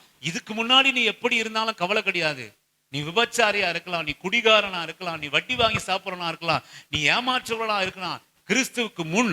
ஆனால் ஞானஸ்தானத்தினாலே உண்டாங்க மறுஜென்ம முழுக்கினாலும் பரிசுத்த ஆவியினுடைய புதிதாக்குதனாலும் அந்த ரட்சிப்பு நம்மிடத்திலே வருகிற போது இவையெல்லாம் போய் ஒரு மறுரூபமாகப்பட்ட பாத்திரமாக காலகழுவத்துக்கு நீ வச்சிருந்திருக்கலாம். ஆனா இன்றைக்கு ஆண்டவர் உன்னில் நுழைந்த பிறகு, உன் திருமணத்துக்கு வந்த போது நான் சொல்லுவேன், ருசி உள்ள திராட்சை ரசமாய் அந்த பாத்திரத்தை அவர் மாற்றுகிற அனுபவம் பரிசுத்த ஆவியானவருடைய அனுபவம்.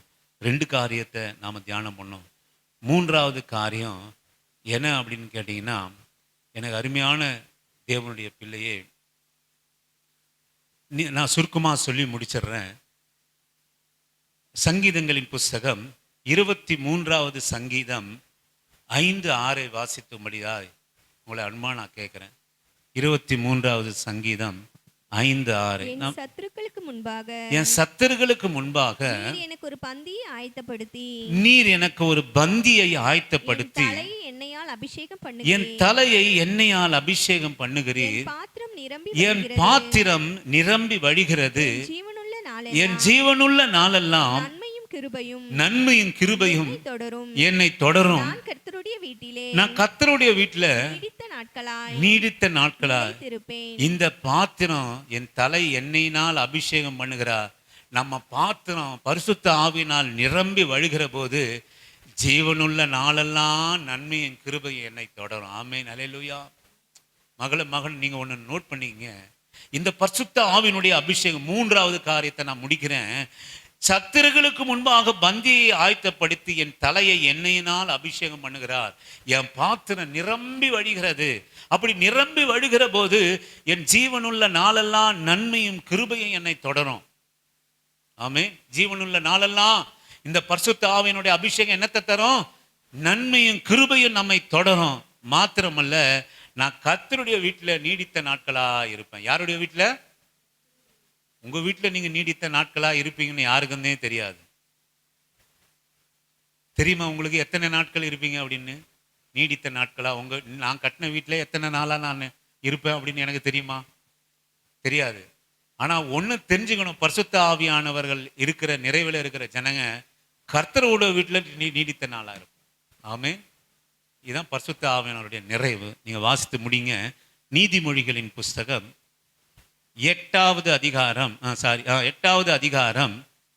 18 20 வரை வாசிக்குமாறு உங்களை அன்பான ஐஸ்வர்யமும் கனமும் நிறையான பொருளும் நீதியும் என்னிடத்தில் உண்டு. பொன்னையும் தங்கத்தை பார்க்கிலும் என் பலன் நல்லது. சுத்த வெள்ளியை பார்க்கிலும் என் வருமானம் நல்லது. என்னை சிநேகிக்கிறவர்கள் மெய்ப்பொருளை சுதந்தரிக்கும் படிக்கும் அவர்களுடைய களஞ்சியங்களை நான் நிரப்பும் படிக்கும். அல்லேலூயா. சிஸ்டர் பிரதர், ஒண்ணு நீங்க தெரிஞ்சுங்க, இந்த பரிசுத்த ஆவியினுடைய அபிஷேகம் களஞ்சியம் நிரப்பப்பட்டு இருக்கும். ஆமென். எந்த களஞ்சியம் சொல்லுங்க? எந்த களஞ்சியம்? நீங்க சொல்லிட்டாருங்க, ஆண்டவர் இங்க சொல்லிட்டாரு. ஐஸ்வர்யமும் கனமும் இதெல்லாம் வசனத்தை நல்லா தெளிவா புரிஞ்சு. களஞ்சியத்தை கர்த்தர் நிரப்புவார். நல்லது, நிரப்பட்டும். ஐஸ்வர்யமும் கனமும் நிலையான பொருளும். என்னது? ஐஸ்வர்யமும் கனமும் நிலையான பொருளும் என்னிடத்தில் உண்டு. இங்கே மறுபடியும் 19வது வசனத்தில் எழுதப்பட்டிருக்கிற காரியம், பொன்னையும் தங்கத்தையும் பார்க்கிலும் என் பலன் நல்லது. ஆமென். இங்க பாருங்க, அவருடைய பலன் நிலையான பொருள் அவருடைய பலன். இது எதுவுமே இந்த பூலோகத்துக்கு சொந்தமானது கிடையாது. ஐஸ்வர்யம் கனம் நிலையான பொருள் இங்க சொந்தமானது கிடையாது. பொன்னு தங்கம் உலகத்துக்குரியது. என் பலன் நல்லது. பொன்னை பார்க்கலாம் வெள்ளியை பார்க்கலாம், என் பலன் நல்லது. சுத்த வெள்ளியை பார்க்கலாம் எது வருமானம் நல்லது. நான் கொடுக்கிற வருமானம் நல்லது. இப்போ இங்க உலகத்தான் கொடுக்கிற வருமானம்லாம் எங்க தான் சேருது? பூமியில. எனக்கு பேங்க்ல சேருது, வீட்டில் சேருது, களஞ்சியத்தில் சேருது. ஏன் வருமானம்? அதுதான் சுத்த ஒள்ளு பொன்னினால் வருமானத்தை காட்டிலும் என் வருமானம். நல்லா நீங்க கவனிங்க. நிலையான பொருள், என் பலன் நல்லது, என் வருமானம் நல்லது, என்னை சிநேகிக்கிறவர்கள் மெய்ப்பொருள். இது பாருங்க, இதெல்லாம் ரொம்ப ஆழமான ஒரு காரியம். நிலையான பொருள், என் பலன், இதெல்லாம் நீங்க வாசிங்க, இதெல்லாம் நீங்க நோட் பண்ணுங்க. நான் கூட நோட் பண்றேன்.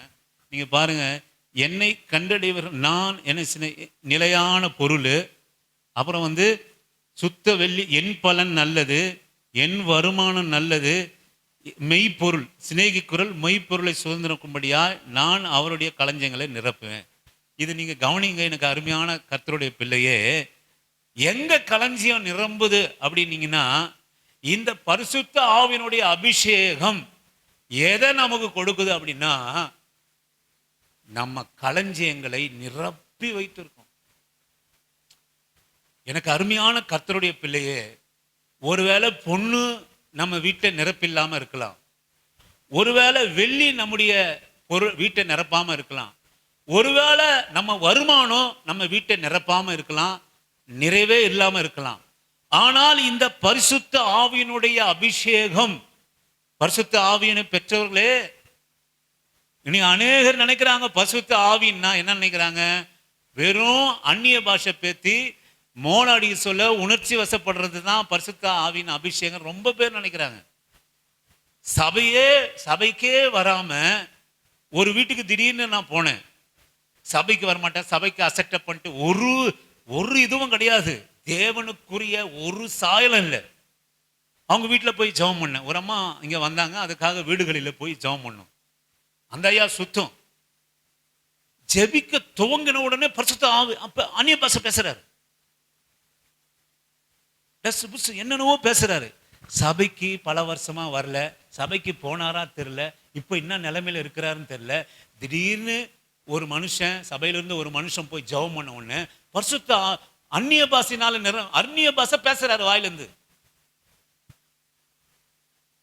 இது நீங்க முடிவு பண்ணீங்க, இது எப்படிப்பட்ட ஆவின்னு நீங்க முடிவு பண்ணீங்க. தயவுசெய்து உங்களை ஏமாத்திக்காதீங்க. பரிசுத்த ஆவியினுடைய நிறைவு என்பது நம்ம உலகம் 100 வயசு வாழ்ந்தாலும் நம்ம புத்திக்கு எட்டாதது பரிசுத்த ஆவியான ஒரு நிறைவு.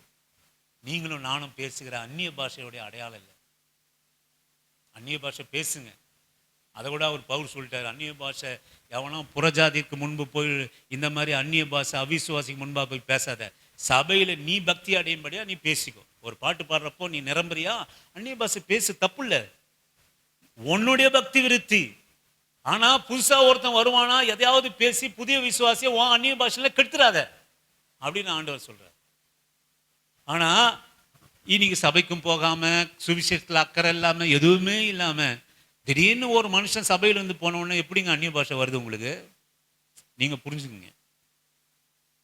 ஆனா பரிசுத்த ஆவியானவருடைய நிறைவு என்பது நிலையான பொருள். சொல்லி என் பலன், அவருடைய பலன், என் வருமானம், இதெல்லாம் எங்க தான் போகுது அப்படின்னா, மெய்ப்பொருளை சுதந்திரிக்கும்படியாய் அவருடைய களஞ்சியங்களை நான் நிரப்புவேன். இப்போ உங்களுக்கு ஒரு வசனம் ஞாபகம் இருக்கும், இந்த பூமியிலே உங்களுக்கு பொக்கிஷத்தை சேர்த்து வைக்காத இருங்கள், எங்கள் திருடனும் கண்ணமிட்டு திருடுவான், பூச்சியும் பணப்பைய கடிச்சு போட்டுரும். பூச்சின்னா யாரு? பூச்சின்னா யாரு? பொண்டாட்டி சம்பாரிச்சுனா புருஷன் உட்காந்து தின்னானா புருஷன் பூச்சி. ஒரு குறிப்பிட்ட வயசாயும் பையன் வேலைக்கு போகாம பிள்ளைங்க வேலைக்கு போகாம அம்மாவோட கஷ்டத்தை அப்பாவோட சாப்பிட்டுட்டே இருந்தாங்கன்னா பிள்ளைங்க பூச்சி அரிச்சு போட்டுரும். இல்லை சம்பாதிக்கிற பணத்தை தவறான வழியில் செலவழிச்சிட்டு இன்னும் அம்மாவோட கஷ்டத்தை சாப்பிடணும்னு நினைக்கிற பிள்ளைங்க பூச்சி, அதெல்லாம் அரிச்சு போட்டுரும். நம்மளும் அதுக்கு தானே சம்பாரிச்சு வைக்கிறோம். ஒரு 2000 ரூபாய் இருந்தால் என் பையனுக்கு உதவும். எஸ்தர் அம்மா ஒரு மாதிரியா பார்க்குறாங்க, கண்ணாடி போட்டதுனால தெரியல, எனக்கு தெரியுது. இப்படிதான் நினைக்கிறோம். பூச்சி இன்னும் எப்படியாவது என் பிள்ளைக்கு இந்த நாங்கள் எங்கள் சொந்தக்கார கல்யாணத்துக்கு போகிறோம், எப்படியாவது ஒரு 6000 ஜெயிச்சந்தர் அவளை தொங்கி நின்றுது, அந்த சட்டையை எடுத்து மாட்டினமாக்கும். இப்படிதான் அரிக்கும் பூச்சி. இதெல்லாம் அரிச்சுன்னு தான் இருக்கும். ஆனால் பரிசுத்த ஆவியினுடைய நிறைவாக்குதல் இருக்கிற போது ஆண்டவர் சொன்னார் பார்த்தீங்களா, பரிசுத்த நீங்கள் இங்கே பூச்சிகள் இங்கே உங்கள் பொக்கிஷத்தங்களை சேர்த்து வைக்காதீங்க, எவனாவது ஒன்று அரிச்சு தின்னுட்டு தான் இருப்பான். ஆமென். உங்ககிட்ட இருந்ததுன்னா எவனா ஒருத்தன் தின்னுட்டு தான் இருப்பான். நம்ம சாப்பிட்றோமோ இல்லையோ அடுத்தவன் சாப்பிடுவான் நம்ம கிட்ட இருந்து. ஆமென். ஹல்லேலூயா. ஆமென். நான் போயிட்டு தயவுசெய்து தப்பாக நினைக்காதீங்க, நான் சொல்கிறேன், நீங்கள் தவறாக நினைக்கக்கூடாது. இப்படி தான் அநேகர் தவறாக நினைக்கிறாங்க, நீங்கள் நினைக்க மாட்டீங்க.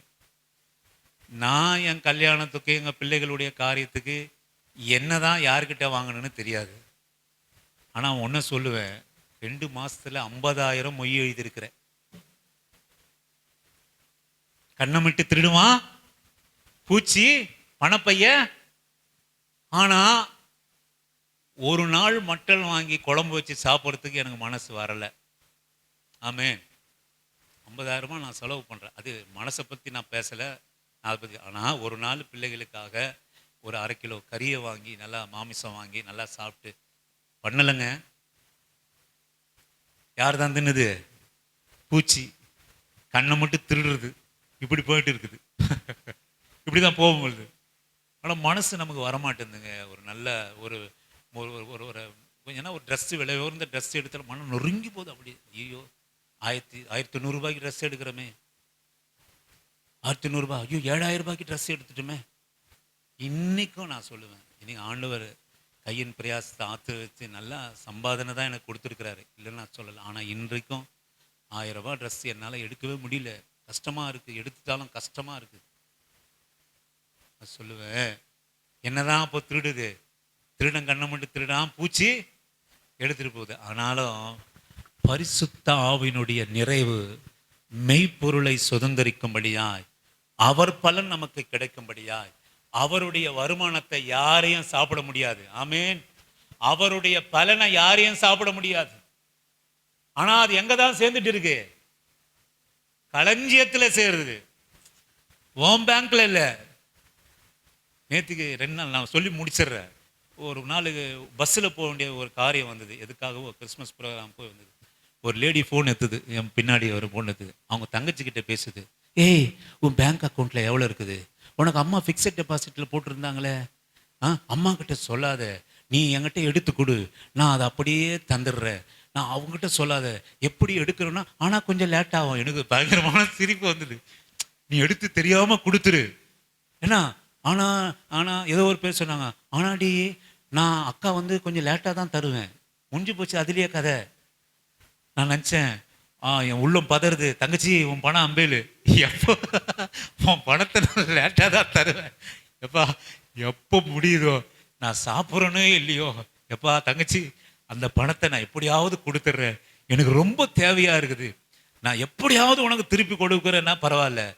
ஏய் ஒன்று தெரிஞ்சுக்கடி, நீ எடுத்துக்கூட, அம்மாவுக்கு தெரியாமல், அம்மா கிட்ட சொல்லாத, அம்மாவுக்கு தெரிஞ்சா விடாது உன்னை, அம்மா கிட்ட தெரியவே கூடாது, நீ மட்டும் அப்படியே எவ்வளோதான் இருக்குது சொல்லு, அரை மணி நேரம் இதை பற்றியே பேசு. அது நானும் இறங்கிட்டேன், அப்படியே டைலாக் போயிட்டே இருக்குது. பேசிட்டு எனக்கு சொன்ன வார்த்தை, ஆனால் டேய் ஏண்டி நான் லேட்டாக தான் தருவேன், ஞாபகம் வச்சுக்கோ. நான் நினச்சேன் தங்கச்சியோட பணம் காலி. திருடன் கண்ணை மட்டும் திருவோம்.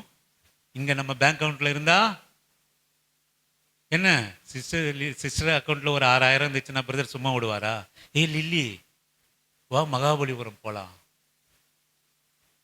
வா அங்கே போகலாம், குற்றாலம் போயிட்டு வரலாம், வா அம்மா வாமா ஒன்று. இப்போ அவர் கால் நோவர மாதிரி நடிச்சுன்னுக்கிறாரு. அவர் இங்கே உட்கார கூட முடியலையா, அவருக்கு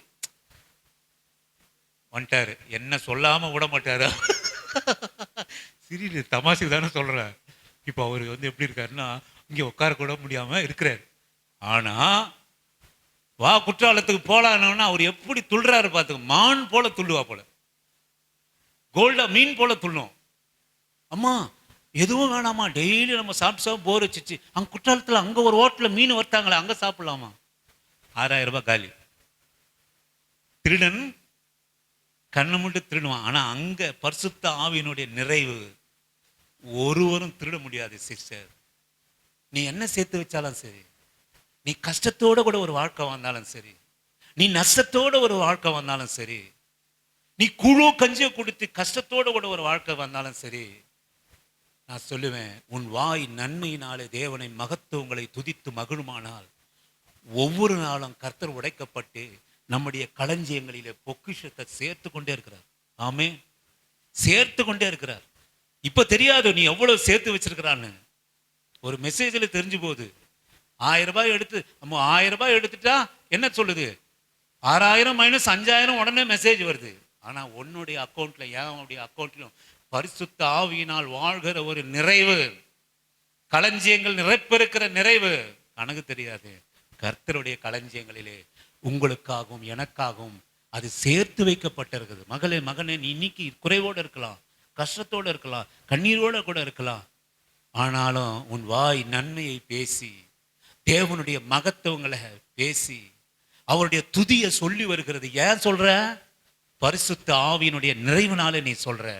அதுதான் ஆண்டவர் இங்க சொல்றாரு, நான் உன்னை நிரப்புவேன், அபிஷேக தைலத்தினாலே உன்னை நான் நிரப்பி, மெய்ப்பொருள் நிலையான பொருளும், ஏன் வருமானம், ஏன் பலன், என்னை சிநேகிக்கிறவன் யார் தெரியுமா? அவரை சிநேகிக்கிறவன் பரிசுத்த ஆவியை பெற்றவன் தான் சிநேகிப்பான். சில ஆசீர்வாதம் வந்த உடனே நம்ம சில சமயத்தில் ஆண்டவரை வெறுத்துறோம் இல்லைங்களா? ஒரு குறைவு வந்தா வெறுக்கிறோமா இல்லையா? இனி நான் சொல்லுவேன், சாதாரண மனுஷன் பரிசுத்த ஆவியின் இல்ல அபிஷேகம் இல்லாத மனுஷன் ஒரு குறைவு வந்தா கர்த்தரை வெறுப்பான், வாயில பேசுவான், வாயில ஒரு மாதிரி அவிசுவாச வார்த்தையை சொல்லுவான். ஆனா இயேசுவின் நாமத்தினால நான் சொல்கிறேன், இந்த பரிசுத்த ஆவியினுடைய ஒரு அனுபவம், ஒரு நிறைவு என்ன கேட்டீங்கன்னா, எந்த சூழ்நிலையிலும் வாய் நன்மையினாலே திருப்தியாக்கி தேவனுடைய மகத்துவங்களை பேச பேச இங்க என்ன குறைஞ்சாலும் சரி, களஞ்சியங்கள் நிரம்பிக் கொண்டு, மெய்ப்பொருள் நிரம்பிக் கொண்டு, அவருடைய கொடுக்கிற சம்பளம் நிரம்பி அவர் உனக்கு போடுறாருங்க. நீங்க மாசம் 30 நாள் வேலை செய்யறதுக்கு உங்களுக்கு உங்களுக்கு சம்பளம் போடுறாங்களா இல்லையா? போடுறாங்களா இல்லையா? போடுறாங்க. ஆண்டவருக்காக பரிசுத்த ஆவினாலே நிரம்பி வேலை செய்கிற உனக்கு கர்த்தர் அவர் வருமானத்தை கொடுத்து கொண்டு தான் இருக்கிறார். ஆமென், ஹல்லேலூயா. எங்க தான் நிரம்புது? உன் களஞ்சியம். ஒவ்வொரு தேவனுடைய பிள்ளைங்களுக்கும் பரலோகத்தில் ஒரு களஞ்சியம் இருக்குது, ஒரு அக்கௌண்ட் இருக்கு, ஒரு கணக்கு இருக்கு. அவைகள் எல்லாம் நிரம்பி கொண்டு இருக்கிறது. தேவனையே நீ நொறுக்க செய்கிற காரியம், நீ வாயிலே நன்மையினாலே திருப்தியா அவரை உயர்த்துகிற காரியம், இவை ஒவ்வொன்றுக்கும் உன் களஞ்சியங்கள் நிரம்பி கொண்டே இருக்கிறது. ஏன் அப்படின்னு கேட்டீங்கன்னா, என்னை சிநேகிக்கிறவர். நீ யாரு? என்ன சிநேகிக்கிற? எப்படி சிநேகிக்கிறா? பரிசுத்த ஆவியினுடைய நிறைவை பெற்றதுனாலே எல்லா சூழ்நிலையிலும் என்னை நீ வெறுக்கவே இல்லை. அடிச்சு செத்தவன் போல உன்னை கீழே போட்டாலும் நீ எழுந்து போய் உனக்காக நியமிக்கப்பட்டிருக்கிற ஓட்டத்தில் இப்போ ஓடுற. தாவீதே உங்ககிட்ட இருந்து எல்லாம் பொண்டாட்டி பிள்ளைங்க எல்லாம் பறித்து போட்டாலும் உடனே ஏபத்தை கொண்டு வா என்று ஒரு நாளும் நீ கலங்காம கர்த்தரை தான் நீ சார்ந்திருக்கிற. நான் சொல்லுவேன், உனக்குண்டான வருமானம் பரிசுத்த ஆவியினாலே பரிசுத்த ஆவியினாலே நீ சம்பாதிக்கிற பணம் நல்ல வருமானம். நான் கொடுக்கிற வருமானம் களஞ்சியங்களை நிரப்புகிறது. ஏன் தெரியுமா?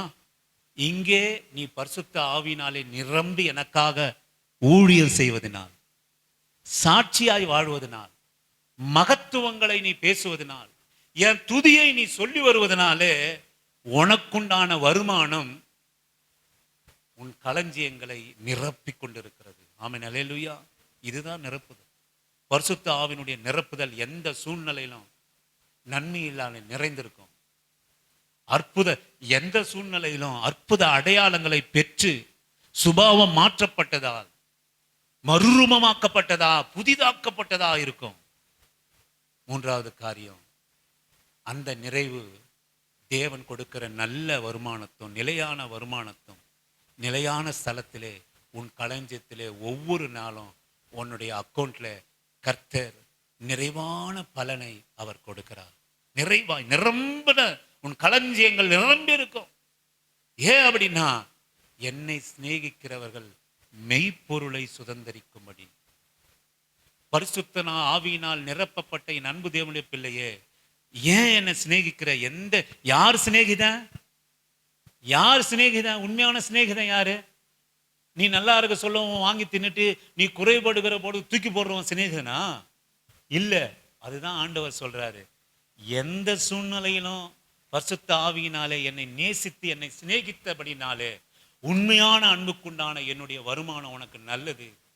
உன் களஞ்சியங்களை மெய்ப்பொருளினாலே நான் நிரப்புவேன். ஆமென், அல்லேலூயா. எத்தனை பேர் நீங்க சந்தோஷமா இருக்கிறீங்க? இந்த உலகத்துல நீங்க நம்ம எவ்வளவு கஷ்டப்பட்டாலும் ஆண்டவர் நம்மை அற்புத அடையாளங்களாக மாற்றி நம்முடைய இந்த உலகத்துல கண்களை மூடி இந்த உலகத்திலே நாம் பரிசுத்த ஆவியினுடைய நிறைவை பெற்று நம்முடைய வாய் நன்மையினாலே நிறைந்திருக்குமானால், நம்முடைய வாய் நன்மையினாலே கர்த்தருடைய மகத்துவங்களை துதியை எப்போதும் பறைசாற்றுமானால், நான் சொல்லுவேன் ஒரு காரியம், பரிசுத்த ஆவியின் நிறைவு அநேகம் உண்டு. கர்த்தர் இன்றைக்கு நம்மோடு கூட பேசினது, மகளே உன் வாயை நன்மையினாலே திருப்தி ஆக்கிறது.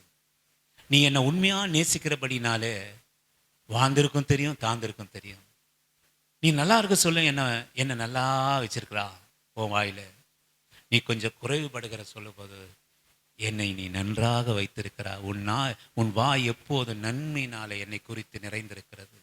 ஒரு அவிசுவாச வார்த்தை உனக்கு இல்லையே. ரெண்டாவது காரியம், பரிசுத்த ஆவியினுடைய அபிஷேகம் உன்னை எந்த சூழ்நிலை குறைவுள்ளவளா இருந்தாலும், நீ பலவீனப்பட்டவளா இருந்தாலும், என் அற்புத அடையாளம் உன் படகை நிரப்பும். ஆமேன். உன்னை மறுரூபமா மாற்றும். நீ கால் கழுவுற பாத்திரமா இந்த உலகத்துல இருந்தாலும், ஆண்டவர் உன்னிடத்திலே வருகிற போது ஆண்டவர் சொல்லுவாரு, உலகமே கால் கழுவுற பாத்திரமா வெளியே உன்னை வச்சிருக்கலாம், என் ஆண்டவர் நீ ஆவியில நிரம்பி இருந்தனா உனக்குள்ள நல்ல தண்ணியை போஷித்து உலகத்தை இருக்கிற ஐஸ்வர்யம், அந்த ஊர்ல இருக்கிற கலிலோயா பட்டணத்துல கானான் ஊர்ல எத்தனையோ ஐஸ்வர்யவான் இருந்தான், அந்த திருமணத்துக்கு வந்திருந்தான். அவன் அந்த கால் கழுவுற பாத்திரமா இருந்த நிரப்பப்பட்ட ஒரு ருசியுள்ள திராட்சரசத்தை பருகுகிற வண்ணமா உன்னை அதிசயமாய் மாற்றுகிற கர்த்தர். மூன்றாவது காரியம், பரிசுத்த ஆவியினுடைய நிறைவு, நிலையான வாசஸ்தலம், நிலையான நகரம், மெய்யான வருமானம், மெய்ப்பொருள். ஏனென்று சொல்லுவோமானால், பரிசுத்த ஆவியின் நிறைவினாலே எந்த சூழ்நிலையிலும் என்னை நீ சிநேகித்த பரிலாய், மெய்ப்பொருளை நீ சுதந்திரிக்கும்படியாய் உனக்காக வைத்திருக்கிற களஞ்சியத்தை நான் நிரப்புவேன். ஆமென், அல்லேலூயா. மெய்யான பொருள்னால என்ன, பொய்யான பொருள் இல்லை. இன்னைக்கு பணம் இருக்கும், நாளைக்கு இருக்காது, பொண்ணு இருக்கும், பொருள் இருக்கும். வெள்ளியை பார்க்கலாம், பொன்னை பார்க்கலாம். என் வருமானம், என் பலன் உனக்கு நல்லது. மெய்ப்பொருளினால் உன் களஞ்சியத்தை நான் நிரப்புவேன். இதுதாங்க சிஸ்டர் பிரதர், பரிசுத்த ஆவியினுடைய நிறைவுதல். உன் வாய் நன்மையே பேசியிருக்குமானால் அது பரிசுத்த ஆவியின் நிறைவு. கர்த்தர் உன்னை அற்புத என் இஸ்ரவேல் யாக்கோப்பு என்றும் சந்ததியை நான் அற்புத அடையாளங்களினாலே நான் நடத்துவேன். கர்த்தர் உன்னை அற்புத அடையாளமா மாற்றுவார். மாத்திரமல்ல, இந்த பரிசுத்த ஆவியினுடைய நிறைவு தேவனை உடைத்து உனக்காக, அவர் உனக்காக களஞ்சியங்களை நிரப்புகிற வண்ணமாய் அது மாற்றும்.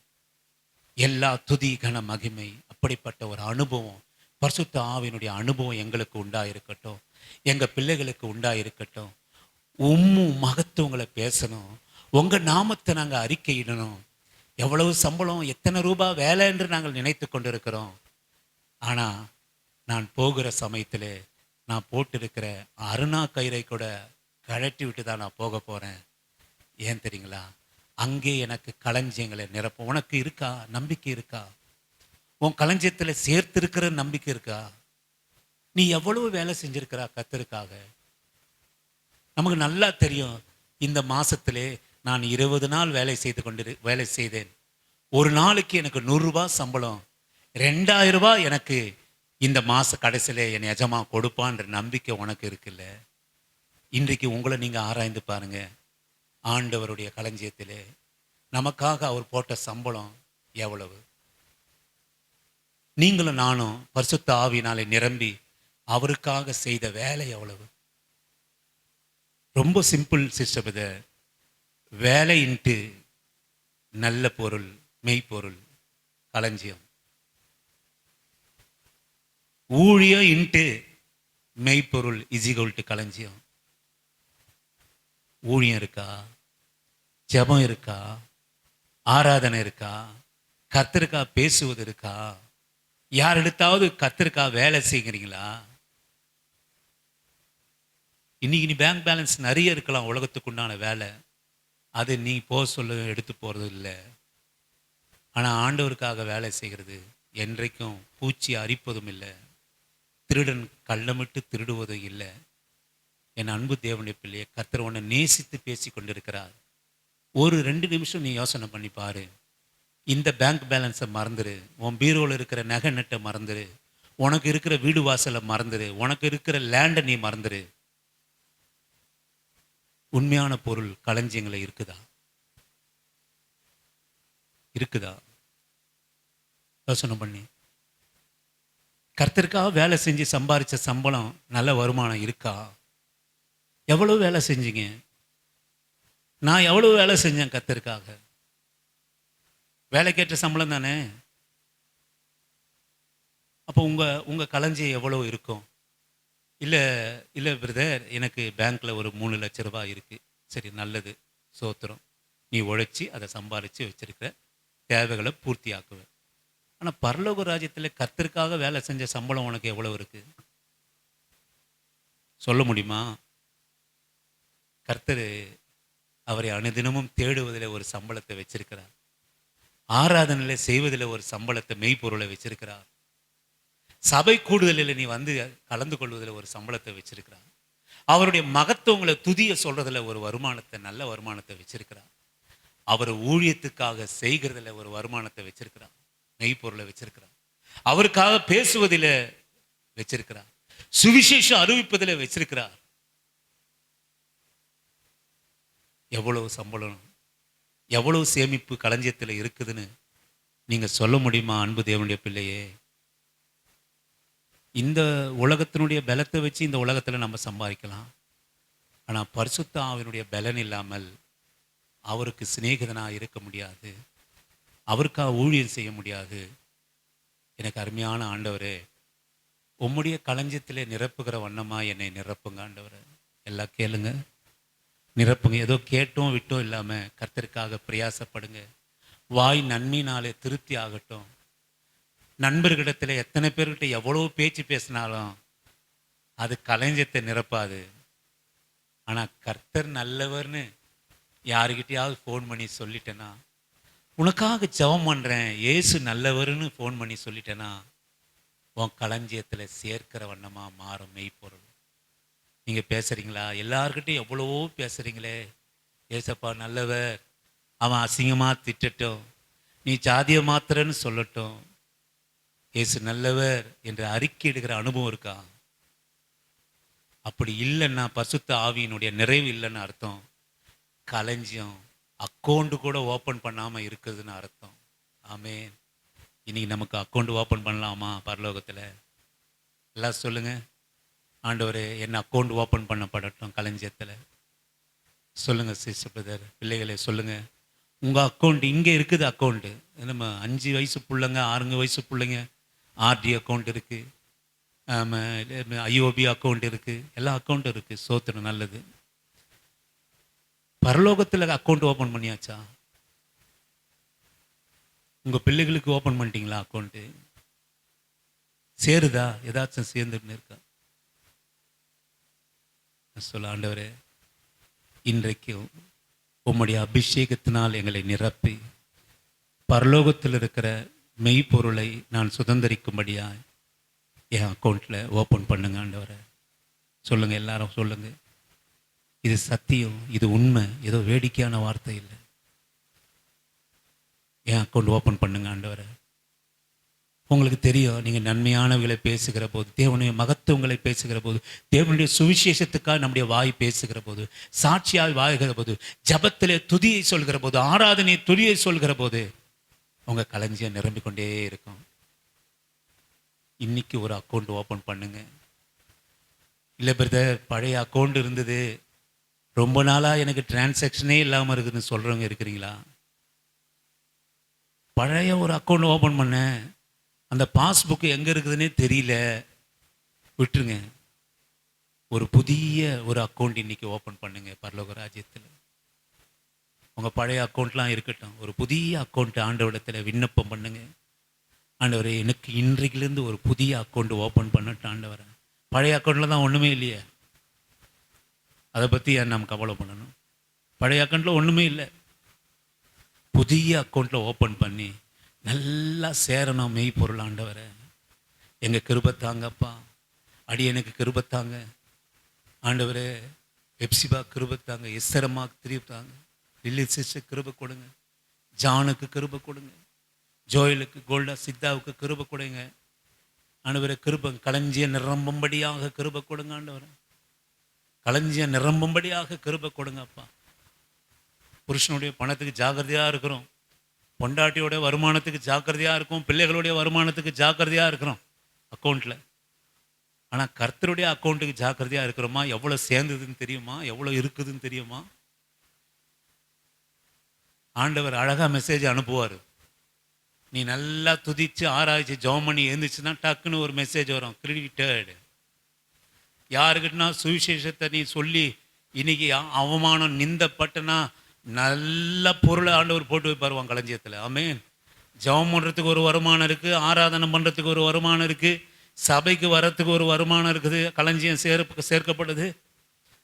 நான் சொல்லுவேன், சுவிசேஷம் சொல்கிறதுக்கு ஒரு ஒரு வருமானத்தை கர்த்தர் மெய்ப்பொருளை வச்சிருக்கிறாரு. எல்லாத்துக்கும் மேலாக அவர் நாமத்து நிமித்தம் நிந்தைய அவமானம், சுவிசேஷத்தின் நிந்தைய அவமானம் படுவீரானால் அதற்கேற்ற ஒரு மெய்ப்பொருள் உண்டு. எல்லாவற்றுக்கும் மேலாக தன் ஜீவனையே நாம் அவருக்காக கொடுப்போமானால் நம்முடைய களஞ்சியம் நிரம்பி வழிகிற வண்ணமாய் நம்மை மாற்றுவோம். ஆண்டவரே, இன்றைக்கு நீர் எங்களுக்கு ஓப்பன் பண்ணி கொடுத்த புதிதான கணக்குக்காக நன்றி ஆண்டவரே. நாங்கள் இன்றைக்கு ஒரு உறுதிமொழி எடுக்கிறோம். பரிசுத்த ஆவியினுடைய நிறைவை பெற்றவர்களாக ஒவ்வொரு நாளும் ஏதாவது ஒரு விதத்திலே மெய்ப்பொருளினாலே எங்கள் களஞ்சியம் நிரம்பும்படி எங்கள் வாய் நன்மையினாலே திருப்தி ஆகும். ஆமீன் ஹல்லேலூயா, ஆமீன் ஹல்லேலூயா. எல்லா துதி கன மகிமை உமக்கே நாங்கள் செலுத்துகிறோம். கர்த்தரும் மீட்பரும் இரட்சகருமாகிய எம்பெருமான் இயேசு கிறிஸ்துவின் நாமத்திலே நாங்கள் ஜெபிக்கிறோம் எங்கள் நல்ல பிதாவே. நான் சொல்ல, என் ஆத்துமாவே கர்த்தரை ஸ்தோத்திரி, என் முழுகுள்ளமே அவருடைய பரிசுத்த நாமத்தை ஸ்தோத்திரி. என் ஆத்துமாவே கர்த்தரை ஸ்தோத்திரி. கர்த்தர் செய்த சகல உபகாரங்களும் மறவாமல் நீதியின் வழி நடந்து நியாயம் செய்து இரக்கத்தை சிநேகித்து மனத்தாழ்மையோடு பாதம் அமர்ந்திருக்க கர்த்தர் கிருபை செய்யும். பிதாவாகிய தேவனாலும் ஆண்டவராகிய இயேசு கிறிஸ்துவினாலும் பரிசுத்த ஆவியினாலும் கிருபையும் இரக்கமும் சந்தோஷம் சமாதானமும் பரிசுத்தமும் மெய்ப்பொருளினால் எங்கள் களஞ்சியம் நிரப்பப்பட்டதாக ஒரு நிறைவு பரிசுத்த ஆவியினுடைய புதிதாக்கல் எங்களுக்கு உண்டாகும்படியாக ஜெபம் பண்ணுகிறோம். உம்முடைய பலனே இல்லாமல் உமக்காக நாங்கள் பிரகாசிக்க முடியாத ஆண்டவரே, பரிசுத்த ஆவியினாவின் எங்களை விட்டு விலகாமல் எங்களோடு கூட நிரம்பி இருக்கும்படியாக வேண்டுகிறோம். கர்த்தர் உங்களை ஆசீர்வதிப்பார். அதற்குண்டான எல்லா நிறைவினாலும் நம்மை நிரப்புவாராக. ஆமென்.